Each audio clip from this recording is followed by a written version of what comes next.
100 साल की सास। अरे मम्मी जी, थोड़ा उम्र के हिसाब से काम किया करो। कहीं कुछ हो गया तो लोग बोलेंगे बहू ने बूढ़ी सास का ध्यान नहीं रखा। बहू, तुम भी थोड़ा कम और धीरे बोला करो। कहीं चिल्लाते हुए कभी कुछ हो गया तो वही लोग बोलेंगे 100 साल की सास भली चंगी बैठी है और बहू बेचारी चलती बनी। वैसे मम्मी जी, दादी बिल्कुल ठीक बोल रही हैं। हैं? क्या ठीक बोल रही है? वो जो कुछ भी बोले वो सास है, पर तुम क्यों बोल रही हो? बहू होकर सास से जुबान लड़ाओगी क्या? ऐसा बोलते हुए निर्मला को धसका उठ जाता है। कहा था ना, मत चिल्ला मत चिल्ला। तुझे बिना सास और बहू से जुबान लड़ाए बिना शांति नहीं मिलती। अरे माँ, दादी की बात सुन लिया करो, तुम्हारे भले के लिए बोलती है ना। अरे कोई भला नहीं, इन्हें बस मुझे परेशान और शो ऑफ करने का शौक है। हाँ। चल झूठी।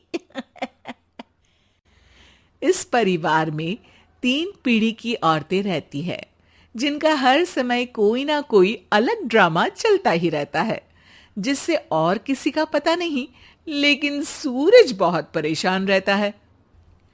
माँ, पियाली और दादी, आप तीनों के पास एक दूसरे को सास बहू वाले ताने देने के अलावा कुछ काम हो या नहीं, पर मेरे पास जरूर है। इसीलिए पियाली, जरा लंच ले आओ, मुझे ऑफिस भी जाना होता है। इस पर पियाली सूरज को लंच देती है और वो ऑफिस चला जाता है, जिसके बाद तीनों एक बार फिर अपनी बातों या कह लो कि नोक-झोंक में लग जाती हैं। इसी में दिन बीत जाता है। रात को सूरज के साथ उसके दोस्त भी खाने पर आते हैं। पियाली, मेरे कुछ दोस्त आए हैं। सॉरी, अचानक प्लान बना तो बता नहीं पाया। तुम जल्दी से डिनर बना दो ना। अरे वाह रे आलसी माँ की आलसी बेटी, पहले बिना बताए दोस्तों को घर ले आओ, फिर बोलो जल्दी से डिनर बना दो। इतनी जल्दी है तो खुद बना लो। अरे माता, सब बाद में दिखा देना, अभी खाना बना दो ना प्लीज। ऐसा बोल के सूरज दोस्तों के पास जाकर बैठ जाता है और पियाली डिनर की टेंशन में अपनी सास के पास पहुंच जाती है, जो अपने कमरे में आराम कर रही होती है। मम्मी, सूरज अचानक दोस्तों को घर ले आए हैं, क्या करूं अब? कुछ ऐसा बताओ ना जो जल्दी बन जाए और सर्व करते हुए भी अच्छा लगे। अरे रेस्टोरेंट से मंगा ले, दोबारा परेशान मत करना, सोने दे मुझे। इतने में दादी सास भी वहां आ जाती है। वाह, आलसी का आइडिया भी उसी की तरह बेकार है। कोरोना में बाहर से खाना मंगाएंगे। बहू, तुम सो ही जाओ, वही काम अच्छे से कर सकती हो। चल पियाली, मैं बताती हूँ क्या करना है। इस पर दादी सास पियाली के साथ मिलकर सारे मेहमानों के लिए खाना बनाती है, जिससे उन्हें ज्यादा मेहनत भी नहीं करनी पड़ती और सबका पेट भी भर जाता है। दादी के इस आइडिया से पियाली और सूरज बहुत इम्प्रेस हो जाते हैं। दादी, क्या यही खाना आपकी इस उम्र में इतना एक्टिव रहने और एंडलेस लाइफ का राज है? वैसे दादी ने आज तक राज किसी को बताया नहीं। इन्होंने ससुर जी तक को नहीं बताया, तभी तो वो ऊपर पहुंच गए और ये अभी तक यही है। तेरी सास मेरे ऊपर पहुंचने का ही इंतजार कर रही है, पर इस आलसी का ये सपना पूरा नहीं होने वाला। क्यों जी, अमर होने का वरदान लेकर आई हो क्या? अमर का पता नहीं, पर लगता है तुझसे लंबा जरूर जी लूंगी। इससे पहले कि दोनों सास बहू में कोई बहस शुरू होती, पियाली बीच में बोल पड़ती है। ठीक है, आप दोनों लड़ क्यों रही हैं? हम तो चाहते हैं कि आप दोनों हमारे साथ हमेशा रहें।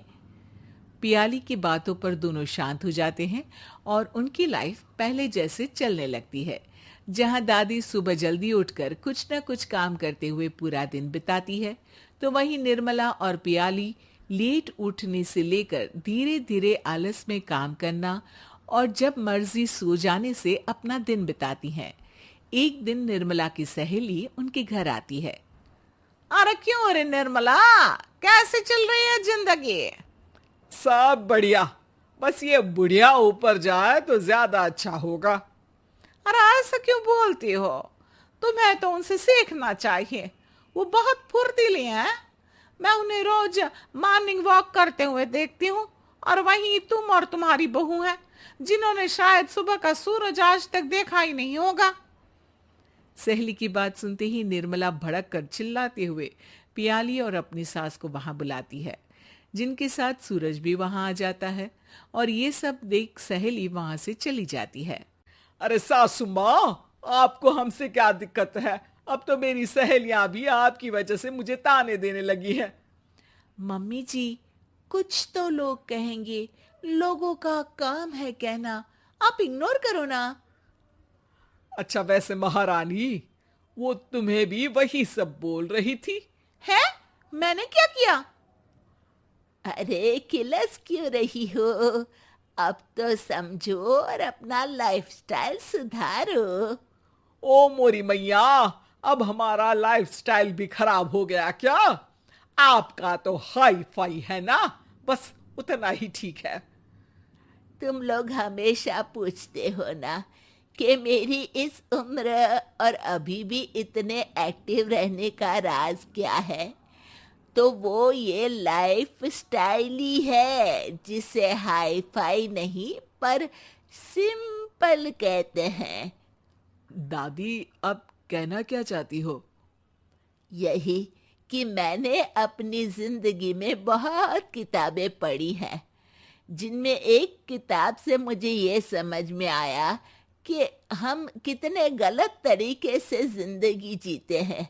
उसी के बाद मैंने एक अच्छे जीवन के लिए इकिगाई रूल अपनाया, जिसका मकसद तो सिर्फ अच्छा जीवन जीना था।